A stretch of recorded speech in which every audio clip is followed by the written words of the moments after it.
Bonjour, vous êtes à l'écoute du téléphone biblique. Romains 8, 20 et 21 nous dit « Car la création a été soumise à la vanité, non de son gré, mais à cause de celui qui l'y a soumise, avec une espérance.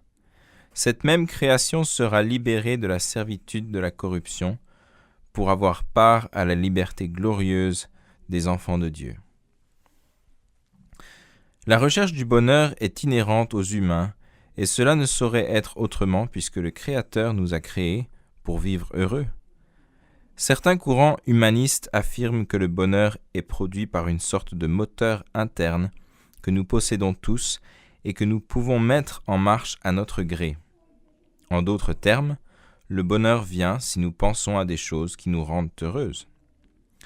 Cela paraît assez simple, n'est-ce pas? Pourtant, il n'en est pas toujours ainsi. Depuis la chute de l'homme en Éden, nous vivons sous la loi du péché et de la mort, et cela engendre de la souffrance et de la peur dans l'âme de tout être humain. Le seul moyen de nous libérer de cette loi de mort est d'accepter le sacrifice du Christ sur la croix, pour qu'ainsi nous puissions vivre une nouvelle vie sous la loi de l'Esprit. Nous lisons dans Romains, « En effet, la loi de l'Esprit de vie en Christ Jésus m'a libéré de la loi du péché et de la mort. » Quand ce miracle devient possible dans la vie d'une personne, elle est déjà sur le chemin du bonheur. Cette merveilleuse vérité met dans le cœur une joie véritable et inépuisable et procure une ration quotidienne de satisfaction. Le bonheur dont je te parle n'est pas une émotion euphorique, éphémère et fugace qui s'évapore au moindre problème, pas du tout. Le bonheur que Dieu nous offre est cimenté dans la conviction du salut des humains en Jésus-Christ. Cette joie, nous pouvons l'éprouver chaque matin, en toutes circonstances.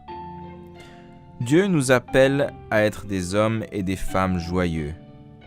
Étant responsables de nos familles, c'est dans notre maison que nous devons montrer notre bonheur d'être des enfants de Dieu, sauvés par la grâce infinie que le ciel a répandue sur nous.